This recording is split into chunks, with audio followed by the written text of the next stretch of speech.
ചേട്ടാ നമസ്കാരം. നമസ്കാരം. ചേട്ടാ, ട്രംപിന്റെ 80-ാം ജന്മദിനത്തോടനുബന്ധിച്ചുകൊണ്ട് ട്രംപ് വലിയൊരു കരാറിൽ ഒപ്പുവെച്ചിട്ടുണ്ടായിരുന്നു. ഇറാനുമായി വല്ല വിധേനയും ട്രംപ് യുദ്ധത്തിൽ നിന്ന് തലയുരിയതാണ്. നമുക്ക് എല്ലാവർക്കും അറിയാം.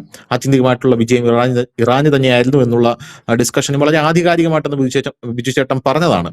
ഈ ഒരു സാഹചര്യത്തിൽ ഹോർമൂസ് തുറക്കട്ടെ, ചക്രങ്ങൾ ചലിക്കട്ടെ, എണ്ണ ഒഴുകട്ടെ എന്നാണ് ട്രംപ് തന്റെ ട്രൂത്ത് സോഷ്യൽ എന്ന് പറയുന്ന സോഷ്യൽ മീഡിയ പ്ലാറ്റ്ഫോമിൽ പങ്കുവച്ചിരുന്നത്. ഇത് കാണേണ്ട താമസം ഇന്ത്യൻ പ്രധാനമന്ത്രി നരേന്ദ്രമോദി ഐ ആം ത്രിൽഡ് എന്ന് പറഞ്ഞുകൊണ്ട് അവിടെ നിന്നും കുടുങ്ങിക്കിടന്ന എല്ലാ കപ്പലുകളും ഇങ്ങോട്ടേക്ക് വരാൻ തുടങ്ങി. കർഷകർക്ക് ആശ്വാസം, സ്റ്റോക്ക് മാർക്കറ്റുകൾ കുതിച്ചു വരുന്നു, വലിയ രീതിയിലുള്ള എണ്ണവില കുറയുന്നു. പാകിസ്ഥാനിൽ ഇന്നലെ 74 രൂപ എണ്ണവില കുറഞ്ഞു എന്നൊരു വാർത്ത ഞാൻ കണ്ടിരുന്നത്. ഫേക്ക് ന്യൂസ് ആണോ എന്നറിയില്ല. അത് വെച്ചുകൊണ്ട് ഇവിടെയുള്ള സുഡാപ്പികളെല്ലാം അർമാദിക്കുന്നുണ്ട്, പാകിസ്ഥാനിൽ എണ്ണവില കുറഞ്ഞു എന്ന് പറഞ്ഞുകൊണ്ട്. പക്ഷെ നമ്മുടെ ഇവിടെ എണ്ണവില കുറഞ്ഞിട്ടില്ല എന്ന് ഇവർ പറഞ്ഞ് വലിയ രീതിയിലുള്ള പ്രശ്നങ്ങളൊക്കെ ഉണ്ടാക്കുന്നുണ്ട്. കഴിഞ്ഞ ദിവസം വീണ്ടും ഹോർമൂസ് അടച്ചു. ഇത് പറഞ്ഞു മടുത്തു. കാരണം ഹോർമൂസ് തുറക്കുന്നു പിന്നെയും അടയ്ക്കുന്നു, തുറക്കുന്നു പിന്നെയും അടയ്ക്കുന്നു എന്ന് പറയുന്നത് പോലെയാണ് കാര്യങ്ങൾ. നമ്മുടെ എന്താണ്, രാഹുൽ മാങ്കൂട്ടം ജയിലിൽ കയറുന്നു, ഇറങ്ങുന്നു, ജാമ്യത്തിൽ ഇറങ്ങുന്നു, പോലീസ് പിടിച്ചോട്ട് പോകുന്നു, വീണ്ടും ജയിലിൽ കയറുന്നു, ജാമ്യത്തിൽ ഇറങ്ങുന്നു, പോലീസ് പിടിച്ചോട്ട് പോകുന്നു. ഈ ഒരു കഥ പോലെയാണ് ഹോർമൂസിന്റെ കാര്യം എന്ന് പറയുന്നത്. അത് വീണ്ടും അടച്ചിരിക്കുകയാണ്. പക്ഷെ ഇവർ ഈ സ്വിറ്റ്സർലാൻഡിലേക്ക് എത്തുകയാണ്, സമാധാന ചർച്ചകളും മറ്റു കാര്യങ്ങളൊക്കെ സംസാരിക്കാനും. ഇനി ഒരുപാട് കാര്യങ്ങളുണ്ട്. ഇസ്രായേൽ അതിനിടയിൽ വെടിനിർത്തി, ഇസ്രായേലും അമേരിക്കയുടെ ആ ഒരു സമ്മർദ്ദത്തിന് വഴങ്ങി വെടിനിർത്തി. പക്ഷെ അതിനുശേഷം അവർ ആക്രമിക്കുന്നുണ്ട് ലെബനനിലേക്ക് എന്നുള്ള വാർത്തകൾ പുറത്തു വരുന്നു. അതിനിടയിൽ ഇന്നലെ വാർത്ത പുറത്തു വരുന്ന പാകിസ്ഥാൻ നാണം കെട്ടു. പാകിസ്ഥാനാണ് പറഞ്ഞത് ഞങ്ങളാണ് മധ്യസ്ഥത വഹിച്ചതെന്ന്. ഖത്തർ പറഞ്ഞു നിങ്ങൾ പോയി പണി നോക്കൂ, ഇത് ആരാണെന്ന് ലോകരാജ്യങ്ങൾക്ക് മുഴുവൻ അറിയാം, ഒരു കുഞ്ഞു രാജ്യമായ ഞങ്ങളാണ് ഇതിന് മധ്യസ്ഥത വഹിച്ചതെന്ന് പറയുന്നു. അതിനിടയിൽ ഹോർമൂസ് അടച്ചിരിക്കുന്ന ഈ സാഹചര്യത്തിൽ യുദ്ധം വീണ്ടും തുടങ്ങുകയാണോ? എന്ത് തോന്നുന്നു? ഒരു ചെറിയ ഇടവേളയ്ക്ക് ശേഷമാണ് നമ്മൾ വീണ്ടും ഈ മിഡിൽ ഈസ്റ്റിലേക്ക്, പ്രത്യേകിച്ച് ഇറാൻ അമേരിക്ക യുദ്ധ വാർത്തകളിലേക്ക് നമ്മൾ വരുന്നത്. ഒരുപക്ഷെ സമാധാന കരാറ് ആയി എന്ന് പറഞ്ഞ് എല്ലാ മാധ്യമങ്ങളും വാർത്ത കൊടുക്കുമ്പോൾ നമ്മൾ ആ വാർത്ത കൊടുത്ത് അവസാനിപ്പിച്ചത്, അതിന്റെ തലക്കെട്ട് തുടരും എന്ന് തന്നെയായിരുന്നു അതിന്റെ കൊടുത്തിരുന്ന തലക്കെട്ട്. അല്ല യുദ്ധം അവസാനിച്ചെന്നോ സമാധാന കരാർ ഒപ്പിട്ടെന്നോ ആയിരുന്നില്ല, തുടരുമെന്നായിരുന്നു. അത് മാത്രമല്ല, നമ്മൾ സാധാരണഗതിയിൽ ഉപയോഗിക്കുന്ന ഒരു ഫോണ്ടും ആയിരുന്നില്ല ആ തുടരും എന്നുള്ള ലെറ്ററിന് വേണ്ടി നമ്മൾ ഉപയോഗിച്ചത്. സാധാരണഗതിയിൽ ന്യൂസ് ഇന്ത്യ മലയാളം ഉപയോഗിക്കുന്ന ഒരു ഫോണ്ടുണ്ട്, ഒരു കോമൺ ഫോണ്ടാണ്, രജിസ്റ്റേർഡ് ആയിട്ട് നമ്മൾ അത് ചെയ്തിരിക്കുന്ന ഒരു ഫോണ്ടാണ്. പക്ഷെ ആ ഫോണ്ടിൽ വ്യത്യസ്തമായിട്ട് നമ്മൾ കൊടുത്തിരിക്കുന്നത്. കാരണം അത് തുടരുക തന്നെ ചെയ്യും. ഇപ്പോൾ അത് അക്ഷരാർത്ഥത്തിൽ ശരി വെച്ചുകൊണ്ട് വീണ്ടും തുടരുന്ന ലക്ഷണങ്ങളാണ് പിന്നെയും കാണിക്കുന്നത്. സ്വിറ്റ്സർലൻഡില് ഇരുവിഭാഗവും ഈ കരാർ ഒപ്പിടാനായിട്ട് എത്തുന്നു എന്ന് പറയുമ്പോൾ ഈ ഒപ്പിടാൻ പോകുന്ന JD വാൻസ് എന്ന് പറഞ്ഞിട്ട് പോയിരിക്കുന്നത് ഞാൻ 2 ദിവസം മാത്രമേ അവിടെ കാണത്തുള്ളൂ എന്നാണ്. അതായത് ഒപ്പിട്ടാലും ഒപ്പിട്ടില്ലെങ്കിലും ഞാൻ 2 ദിവസം അവിടെ കാണത്തുള്ളൂ, ഞാൻ തിരിച്ചു വരും എന്ന് പറഞ്ഞുകൊണ്ടാണ് അദ്ദേഹം പോയിരിക്കുന്നത്. എനിക്ക് വേറെ പണിയുണ്ട് എന്ന് പറഞ്ഞിട്ടാണ് അദ്ദേഹം പോയിരിക്കുന്നത്. അതിന് തൊട്ട് പിന്നാലെ തന്നെ നമ്മുടെ ട്രംപ് സോഷ്യൽ ട്രൂത്തിൽ ഒരു പോസ്റ്റ് ഇട്ടിട്ടുണ്ട്. ഹോർമൂസിൽ ഞങ്ങൾ ടോൾ പിരിക്കാൻ തീരുമാനിച്ചിരിക്കുന്നു, ഈ കരാർ യാഥാർത്ഥ്യമായില്ലെങ്കിൽ ഞങ്ങൾ ടോൾ പിരിക്കും. കാരണം മിഡിൽ ഈസ്റ്റില് ഇപ്പോൾ നടന്ന യുദ്ധത്തിൽ ഞങ്ങൾക്ക് കനത്ത സാമ്പത്തിക നഷ്ടം വന്നിട്ടുണ്ട്. ആ നഷ്ടം ഈടാക്കണമെങ്കിൽ ഞങ്ങൾക്ക് ടോൾ പിരിച്ചേ മതിയാകും. അത് മാത്രവുമല്ല, ഭാവിയിൽ ഇവിടെ നടക്കുന്ന അക്രമങ്ങൾക്കൊക്കെ സുരക്ഷ ഞങ്ങൾക്ക് നൽകണമെങ്കിൽ ഞങ്ങൾക്ക് പണം ആവശ്യമുണ്ട്, അതുകൊണ്ട് ഞങ്ങൾ ടോൾ പിരിക്കും. അതിന് മറ്റൊരു കാരണം കൂടെ, അമേരിക്കയിൽ ഒരു പ്രക്ഷോഭം ഇപ്പോൾ തുടങ്ങിയിട്ടുണ്ട്, വലിയ പ്രതിഷേധം തുടങ്ങിയിട്ടുണ്ട് ട്രംപിനെതിരെ. കാരണം ഈ ഇറാൻ യുദ്ധത്തിൽ വലിയ രീതിയിൽ ട്രംപ് കൊണ്ട് പൈസ മുടിച്ചിട്ടുണ്ട്, ആ പൈസ തിരിച്ചു വേണം എന്ന് പറഞ്ഞിട്ട്. അപ്പൊ അതിനും കൂടെ തടയിടാൻ വേണ്ടിയിട്ടായിരിക്കണം അദ്ദേഹം അത് പറഞ്ഞത്. അത് ഒരു ഭാഗത്ത് നിൽക്കും. മറുഭാഗത്ത് ഇപ്പോൾ ഹോർമൂസ് അടച്ചിരിക്കുന്നു. ഹോർമൂസ് അടച്ച വാർത്ത ഇന്നലെ തന്നെ എല്ലാ മാധ്യമങ്ങളും വന്നിരുന്നു. എന്തുകൊണ്ടാണ് ഹോർമൂസ് അടച്ചതെന്ന് ചോദിച്ചു കഴിഞ്ഞാൽ, ഇറാൻ അവരുടെ സമാധാന കരാർ പ്രധാനമായിട്ട് മുൻപോട്ട് വെച്ച ഒന്ന്, ലെബനനിൽ ഇസ്രായേലിന്റെ അടി നിർത്തണം, അവരിനി ലെബനനിൽ ആക്രമണം നടത്തരുത് എന്നാണ് പറഞ്ഞിരിക്കുന്നത്. ഇസ്രായേൽ പറയുന്നത് ഞങ്ങൾ ഈ കരാറിന്റെ ഭാഗമല്ല എന്നും ലെബനൻ ഈ കരാറിന്റെ ഭാഗമല്ല എന്നും ഞങ്ങൾക്ക് തലവേദന സൃഷ്ടിക്കുന്ന ഹിസ്ബുള്ള ഒതുക്കുക എന്നുള്ളത് തങ്ങളുടെ ആത്യന്തിക ലക്ഷ്യമാണ്. അത് ഇനി കരാറുണ്ടെങ്കിലും ഇല്ലെങ്കിലും ഞങ്ങൾ ആക്രമിക്കുമെന്ന് പറഞ്ഞ് തുടരെ ആക്രമണം അവർ നടത്തുകയും ചെയ്യുന്നു. ഈ പശ്ചാത്തലത്തിലാണ്, അതായത് വലിയ രസം എന്താണെന്ന് വെച്ച് കഴിഞ്ഞാൽ, ഇന്നലെ രാവിലത്തെ മാധ്യമങ്ങൾ, ടൈംസ് ഓഫ് ഇസ്രായേൽ അടക്കമുള്ള മാധ്യമങ്ങളുടെ തലക്കെട്ട് 45 ദിവസത്തെ വെടിനിർത്തൽ വന്നു എന്നായിരുന്നു. വൈകിട്ട് വീണ്ടും വെടി പൊട്ടി. ഇതാണ് അവിടുത്തെ ഒരു അവസ്ഥ. അപ്പം ഇല്ലെന്നോ, ഇതോടുകൂടി തന്നെ ഇറാൻ അവരുടെ ആ ഒരു അപ്രമാദിത്വത്തിലേക്ക് പോവുകയും ഹോർമുസ് അടച്ചിടുകയും ചെയ്തു. അമേരിക്ക ആദ്യം പറഞ്ഞത് അങ്ങനെയൊന്നും സംഭവിച്ചിട്ടില്ല, അങ്ങനെ ഒരു അറിവും ഞങ്ങൾക്കില്ല എന്ന് പറയുന്നു. പക്ഷെ ഈ ഉപഗ്രഹ ചിത്രങ്ങളും മറ്റുമൊക്കെ കാണിക്കുന്നത്, ട്രാക്കിംഗ് സിസ്റ്റങ്ങളും ഒക്കെ കാണിക്കുന്നത് ഹോർമുസ് അടഞ്ഞു കിടക്കുന്നു എന്ന് തന്നെയാണ്. അതായത് വീണ്ടും ഒരു യുദ്ധത്തിലേക്ക് ഒരുങ്ങുന്നു എന്ന് തന്നെ പറയേണ്ടി വരും. കാരണം ഈ കരാറ് ട്രംപിനെ സംബന്ധിച്ച് അവസാനത്തെ ഒരു പിടിവള്ളിയാണ്. നവംബറിൽ അവിടെ ഉപതെരഞ്ഞെടുപ്പുകളും മറ്റും നടക്കുന്ന ഒരു സാഹചര്യം. പിന്നെ അവരുടെ രാജ്യത്ത് തന്നെ 65% പേരും ട്രംപിനെതിരെ തിരിയുന്ന ഒരു പുതിയ സർവേയൊക്കെ അങ്ങനെയാണ് കാണിക്കുന്നത്, തിരിയുന്ന ഒരു സാഹചര്യം. ഇങ്ങനെ ഒരു സാഹചര്യത്തിൽ പുള്ളി വല്ലച്ചാതിയും ഒരു പരുവത്തിൽ കൊണ്ടുവന്ന് ഒരു സമാധാന കരാറിന്റെ വക്ക് വരെ എത്തിച്ചതാണ്. അത് വീണ്ടും അതിനകത്ത് 2 കക്ഷികളാണ് പ്രശ്നകാരികളായിട്ട് നിൽക്കുന്നത്. ഒന്ന് ഇസ്രായേൽ നിൽക്കുന്നു, മറ്റൊന്ന് ഇറാൻ നിൽക്കുന്നു. അമ്പിലും ബില്ലും അടുക്കാതെ നിൽക്കുന്നു. ഇതിനിടയിൽ പെട്ടുപോയ ട്രംപിന് ഇതെന്ത് ചെയ്യണമെന്നൊരു പിടുത്തവും ഇല്ലാതെ നിൽക്കുന്നു. ഇന്നലെ ബെഞ്ചമിൻ നെതന്യാഹുവിന് വാനോളം പുകഴ്ത്തുകയൊക്കെ ട്രംപ് ചെയ്തു.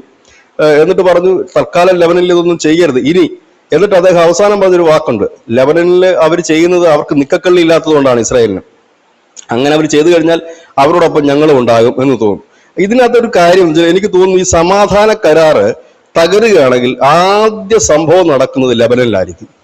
ലെബനനിൽ വാരി വലിച്ചിട്ട് അടിക്കുകയും ചെയ്യും. അതിനകത്ത് അമേരിക്കയും കൂടെ ഇസ്രായേലിന്റെ ഭാഗത്ത് നിൽക്കുകയും ചെയ്യാനുള്ള സാധ്യതകൾ വളരെ കൂടുതലാണ്. കാരണം ഈ ഒരു തൊല്ലയെങ്കിലും എങ്ങനെയെങ്കിലും തീരട്ടെ എന്ന് വെച്ചിട്ടായിരിക്കും ആ ഒരു പണി അവർ നടത്താൻ സാധ്യത. ഇറാനും അടങ്ങിയിരിക്കാൻ സാധ്യതയില്ല. ഇങ്ങനെ ഒരു സാഹചര്യമാണ്. ഇതിനൊരു അനവധി കാരണങ്ങളുണ്ട്. ഇറാൻ വീണ്ടും അത് മുറുക്കുന്നതിന് അനവധി കാരണങ്ങളുണ്ട്. ഈ മേഖലയിലെ പല രാജ്യങ്ങളും ഇപ്പോൾ യുദ്ധത്തിന്റെ ഒരു മഹായുദ്ധത്തിനുള്ള ഒരുക്കങ്ങൾ നടത്തുന്നു. അതിലൊന്ന് പ്രധാനപ്പെട്ടത് ചൈനയാണ്. ചൈന തായ്വാനെ പിടിക്കുവാനുള്ള എല്ലാ നീക്കങ്ങളും നടത്തുന്നെന്ന് മാത്രമല്ല, ഇപ്പോൾ അക്ഷരാർത്ഥത്തിൽ തായ്വാൻ ഉപരോധം പ്രഖ്യാപിക്കുന്ന അല്ലെങ്കിൽ ഉപരോധത്തിന്റെ സമാനമായ രീതിയിലേക്കാണ് ഇപ്പോൾ ചൈന നീങ്ങിയിരിക്കുന്നത്. അതാണ് നമ്മൾ ന്യൂസിന്റെ മലയാള വാർത്ത നൽകിയിട്ടുണ്ട് നിൽക്കുന്നത്. അതിന്റെ കാരണം കൂടെ ഉണ്ട്. ഞാൻ മുമ്പ് എപ്പോഴും പറയും, 2027 നമ്മുടെ ഷീ ജിൻ പിങ്ങിന്റെ കാലാവധി തീരുക. ഇദ്ദേഹം അധികാരം ഏറ്റെടുക്കുന്നതിന് മുമ്പ് ഇദ്ദേഹം പറഞ്ഞൊരു ഡയലോഗ് ഉണ്ട്. അധികാരം ഏറ്റെടുക്കുമ്പോൾ നമ്മളൊരു ഇത് പറയുമല്ലോ, എന്താ പറയുന്നത്, വാഗ്ദാനം പറയുമല്ലോ. അപ്പൊ അദ്ദേഹം പറഞ്ഞൊരു കാര്യമുണ്ട്, ഞാൻ അധികാരം തീരുന്നതിന് മുമ്പ് തായ്വാൻ ചൈനയുടെ ഭാഗമായിരിക്കും.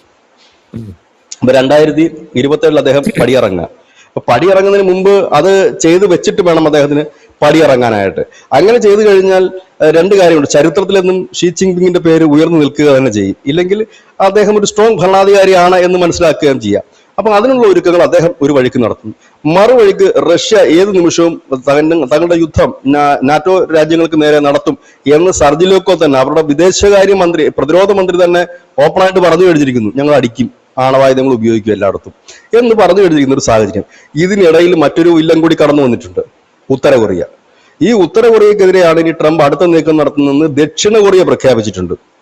കാരണം കഴിഞ്ഞ കുറെ നാളുകളായിട്ട് ദക്ഷിണ കൊറിയയും ജപ്പാനുമായിട്ട് ഉത്തര കൊറിയ വലിയ ഉടക്കിലാണ് എന്ന് മാത്രമല്ല, 5ഓളം ബാലിസ്റ്റിക് മിസൈലുകളാണ് കഴിഞ്ഞ മാസം മാത്രം ഈ കിം ജോങ് ഉൻ പരീക്ഷിച്ചത്. അതിനകത്ത് ചിലതൊക്കെ ദക്ഷിണ കൊറിയയുടെ ജലാതിർത്തിക്കുള്ളിലും ജപ്പാന്റെ തീരപ്രദേശങ്ങൾക്ക് സമീപവും ഒക്കെ വന്ന് വീണ് പൊട്ടി. ഇതിന് തൊട്ടു പിന്നാലെയാണ് പറഞ്ഞത്, ഇറാനിൽ യുദ്ധം കഴിഞ്ഞാൽ ട്രംപ് അടുത്ത നീക്കം നടത്തുന്ന ഉത്തര കൊറിയയെ ആണവ വിമുക്തമാക്കാനാണ്, ആണവായുധങ്ങൾ ഉണ്ടാക്കുന്നത് എന്നേക്കുമായി ഇല്ലായ്മ ചെയ്യാനാണ് എന്നാണ് പറയുന്നത്. അപ്പോൾ സ്വാഭാവികമായി അവരുകൂടി കളത്തിലെത്തിയിട്ടുണ്ട്. ഇതിന് ഇടയിലാണ് ഈ പാകിസ്ഥാന്റെ പ്രധാനമന്ത്രി ശ്രീ ഷഹബാസ് ഷെരീഫ് കഴിഞ്ഞ ദിവസം ഒരു പോസ്റ്റ് മുക്കിക്കൊണ്ടുപോയി. അദ്ദേഹം ആ പോസ്റ്റിൽ വന്നിരുന്ന സാധനം എന്ന് പറഞ്ഞാൽ, സ്വിറ്റ്സർലൻഡിൽ ഇവര് ഒപ്പിടാൻ പോകുന്നു, പാകിസ്ഥാനും ഉണ്ടാകും, ഞങ്ങളുടെ മധ്യസ്ഥയിലാണ് എല്ലാം നടക്കുന്നതെന്ന് പറഞ്ഞു. പക്ഷെ ഇച്ചിരി കഴിഞ്ഞപ്പോഴത്തേന് ആ പോസ്റ്റിൽ ആ വരികളൊക്കെ നീക്കം ചെയ്തു. പോസ്റ്റ് അവിടെ നിൽപ്പുണ്ട്, ആ പോസ്റ്റിൽ ആ ഞങ്ങൾ ഇടനില നിൽക്കുന്നു എന്നൊക്കെ ഉള്ള വരികളൊക്കെ ഡിലീറ്റ് ചെയ്ത് കളഞ്ഞു. ശരിക്കും ഖത്തറാണ് ഇതിന്റെ ഇടനില നിന്നതെന്നാണ് ഇപ്പോൾ പുറത്തു വരുന്ന വിവരം. മാത്രവുമല്ല, ഈ പാകിസ്ഥാൻ ഇന്നത് ഡബിൾ ഗെയിം കളിക്കുകയാണെന്ന് ഇറാനിലെ ചില മാധ്യമങ്ങളും പറയുന്നു.